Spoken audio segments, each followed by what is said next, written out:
Assalamualaikum warahmatullahi wabarakatuh. Perkenalkan, kami dari kelompok 2 mata kuliah menyimak berbicara. Izinkan kami menyampaikan beberapa materi, yaitu yang pertama, kecemasan berbicara, yang kedua, bahasa tubuh dalam berbicara, yang ketiga, ciri-ciri pembicara ideal.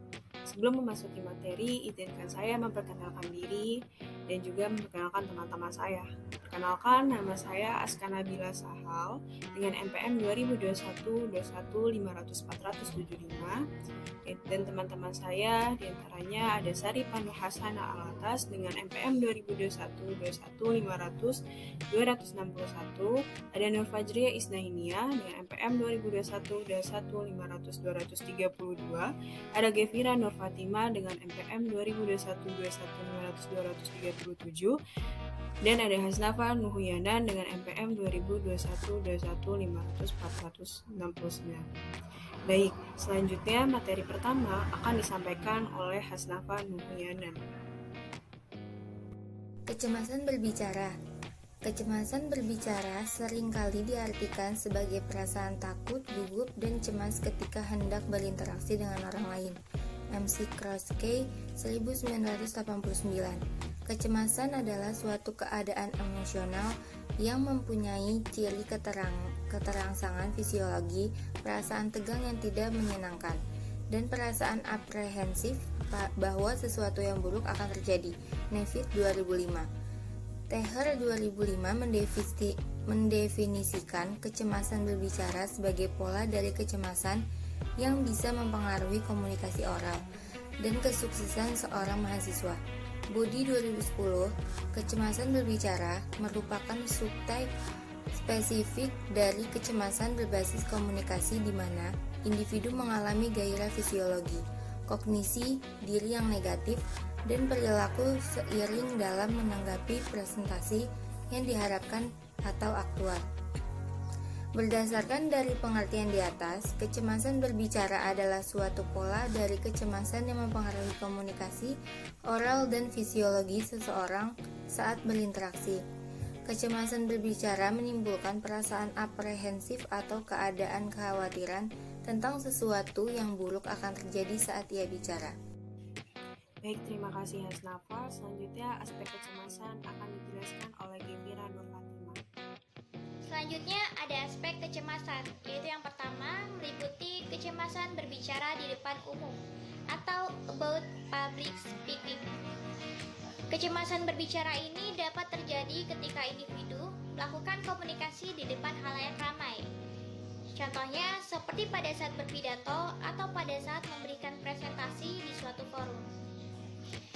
Yang kedua, ada kecemasan berbicara dalam diskusi kelompok, atau bisa disebut juga dengan speaking group discussion. Kecemasan berbicara dapat terjadi di dalam sebuah kelompok kecil. Saat berada dalam diskusi kelompok kecil, individu ini memberikan sebuah argumen, respon, atau tanggapan dalam diskusi tersebut yang melibatkan penilaian atau atensi dari peserta diskusi. Lalu yang ketiga, ada kecemasan berbicara di dalam pertemuan atau about speaking in meeting. Kecemasan berbicara dapat terjadi saat individu berada dalam situasi formal, seperti contohnya pada saat rapat. Dan yang keempat, ada kecemasan berbicara saat interaksi dua arah, atau bisa disebut juga dengan in-dyadic interaction.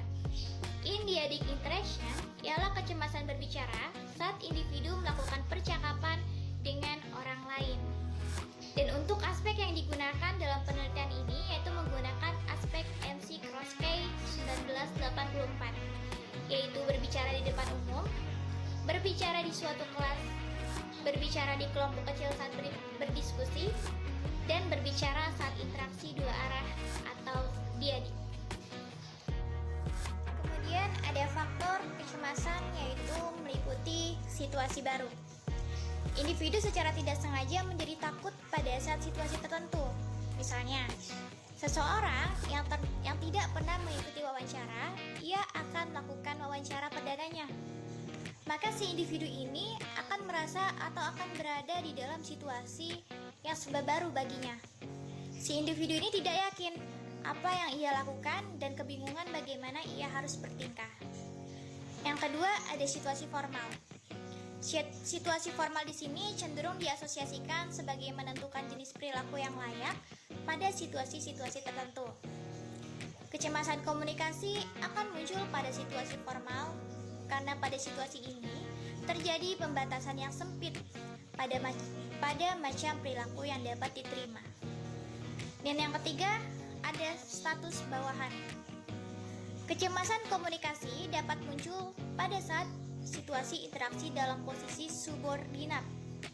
Dalam beberapa situasi ini, suatu perilaku akan dianggap layak atau tidak layak oleh orang yang memegang kekuasaan tinggi. Selanjutnya, yang keempat, menjadi pusat perhatian. Menjadi pusat perhatian akan menjadikan suatu penyebab meningkatnya kecemasan. Lalu, unfamiliarity.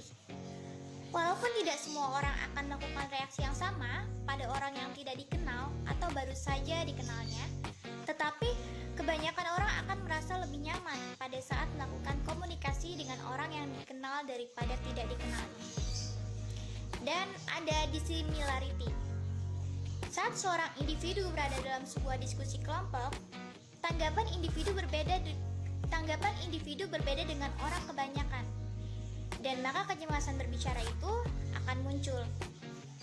Dan yang ketujuh, ada perhatian dari orang lain.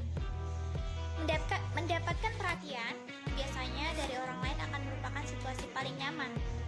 Namun jika mendapatkan perhatian berlebihan atau justru bahkan sebaliknya, tidak diperhatikan atau justru diabaikan, pada saat kita berkomunikasi itu dapat meningkatkan level kecemasan berbicara secara tajam dan cepat.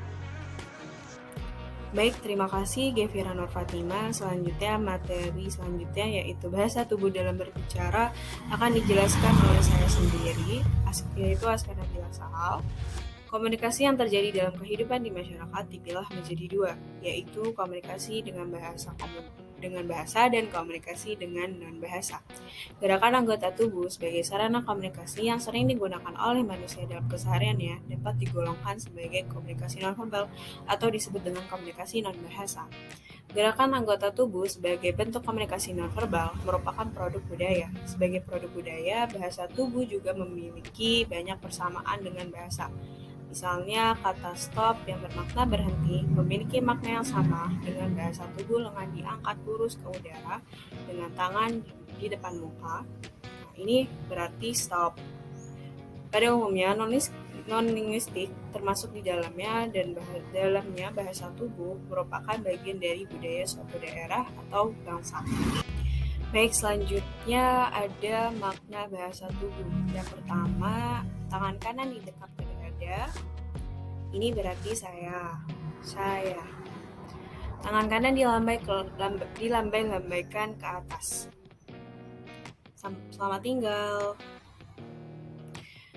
Yang ketiga, tangan kanan diluruskan atau dilakukan sedikit dengan jari-jari digerakkan ke atas atau ke bawah. Jika gerakannya ke atas, berbeda dengan gerakannya yang ke bawah. Ke sana, kemari. Jadi kalau misalnya ke atas ke sana, kemari. Seperti itu. Tangan kanan diluruskan ke muka atau ke samping dengan gerakan jari-jari ke atas atau ke bawah. Jadi seperti stop.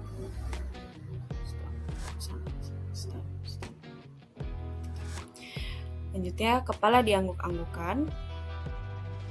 Ini bermakna ya atau setuju. Kepala digeleng-gelengkan tidak. Terus tunjuk diluruskan dan diletakkan pada bibir atau hidung. Seperti ini bermakna diam. Ibu jari diluruskan dan menghadap ke atas. Jadi seperti ini artinya bermakna baik atau bagus. Kepala sedikit digerakkan ke bawah seperti ini berarti hormat. Contohnya seperti ada orang yang lebih tua daripada kita melewati kita, biasanya kita agak menunduk seperti ini menandakan bahwa kita menghormati orang yang lebih tua. Mata melotot yaitu bermakna marah. Dan terakhir, tangan kanan diangkat dan dengan telunjuk diluruskan. Seperti ini, saya. Tapi ini untuk bertanya. Baik, selanjutnya materi faktor-faktor yang mempengaruhi efektivitas berbicara akan dijelaskan oleh Sarifah Nur Alatas. Baiklah teman-teman, di sini saya akan menjelaskan mengenai faktor-faktor yang mempengaruhi efektivitas dalam berbicara. Berbicara atau kegiatan komunikasi lisan merupakan kegiatan individu dalam usaha menyampaikan pesan secara lisan kepada sekelompok orang yang disebut juga audiens atau majelis. Supaya tujuan pembicaraan atau pesan dapat sampai kepada audiens dengan baik, perlu diperhatikan beberapa faktor yang dapat menunjang keefektifan dalam berbicara. Pada saat berbicara, diperlukan penguasaan bahasa, keberanian, dan ketenangan, kesanggupan menyampaikan ide dengan lancar atau teratur. Kemudian di sini ada faktor-faktor kebahasaan. Yang pertama adalah ketetapan ucapan. Ketetapan ucapan ini harus dikuasai oleh seseorang yang sedang berbicara dalam pemilihan ucapan ataupun bunyi yang harus disampaikan. Yang kedua ada penempatan tekanan, nada, dan durasi yang sesuai. Penempatan tekanan, nada, dan durasi yang sesuai ini menambah daya tarik tersendiri bagi para audiens. Yang ketiga adalah pilihan kata. Pilihan kata ini sangat berpengaruh bagi para audiens untuk menilai tentang baik dan buruknya apa yang diucapkan dan disampaikan oleh sang pembicara. Keempat adalah ketetapan sasaran pembicaraan.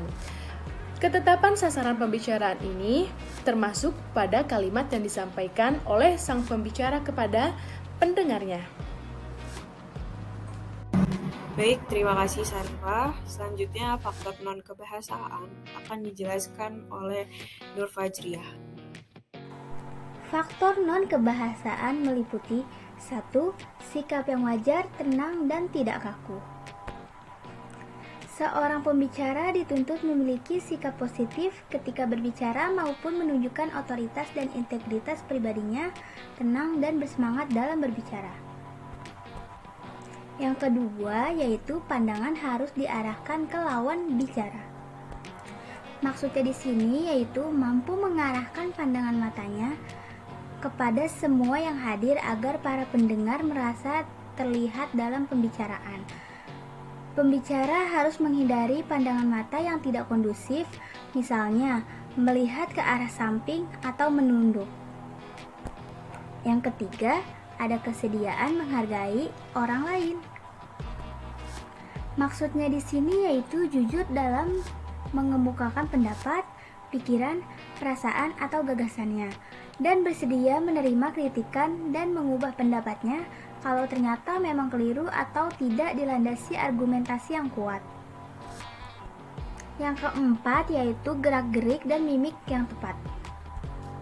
Maksudnya di sini yaitu mampu mengoptimalkan penggunaan gerak-gerik anggota tubuh dan ekspresi wajah untuk mendukung penyampaian gagasan. Yang kelima ada kenyaringan suara. Maksudnya di sini yaitu mampu memproduksi suara yang nyaring sesuai dengan tempat, situasi, jumlah pendengar, dan kondisi akustik. Kenyaringan yang terlalu tinggi akan menimbulkan rasa gerah dan berisik, sedangkan kenyaringan yang terlalu rendah akan menimbulkan kesan melempem, lesu, dan tanpa gairah. Yang keenam ada kelancaran. Kelancaran berbicara akan mempermudah pendengar menangkap keutuhan isi paparan yang disampaikan. Untuk itu, perlu menghindari bunyi-bunyi penyela seperti dan lain-lain. Kelancaran tidak berarti pembicara harus berbicara dengan cepat, sehingga membuat pendengar sulit memahami apa yang diuraikan. Yang ketujuh ada relevansi atau penalaran. Maksudnya di sini yaitu mampu memberikan penjelasan yang terkait dengan pembahasannya. Nah, dan yang kedelapan ada penguasaan topik. Kunci untuk menguasai topik adalah persiapan yang matang, penguasaan materi yang baik, dan meningkatkan keberanian dan rasa percaya diri. Seorang pembicara dituntut mampu menunjukkan penalaran yang baik dalam menata gagasannya, sehingga pendengar akan mudah memahami dan kesimpulannya yaitu berbicara sebagai suatu keterampilan berbahasa di mana bahasa memiliki peranan penting dalam kehidupan manusia, yaitu sebagai sarana komunikasi. Dalam memperoleh keterampilan berbahasa, biasanya kita melalui suatu hubungan urutan yang teratur. Mula-mula pada masa kecil kita belajar menyimak bahasa, kemudian berbicara, sesudah itu kita belajar membaca dan menulis. Menyimak dan berbicara kita pelajari sebelum memasuki sekolah. Keempat keterampilan tersebut pada dasarnya merupakan suatu kesatuan. Kita memandang berbicara sebagai seni, maka penekanan diletakkan pada penerapannya sebagai alat komunikasi dalam masyarakat dan butir-butir yang mendapatkan perhatian. Misalnya berbicara di muka umum, sedangkan jika berbicara sebagai ilmu atau teori, berbicara akan sangat bermanfaat dalam menunjang kemahiran serta keberhasilan seni atau praktek berbicara. Terima kasih. Wassalamualaikum warahmatullahi wabarakatuh.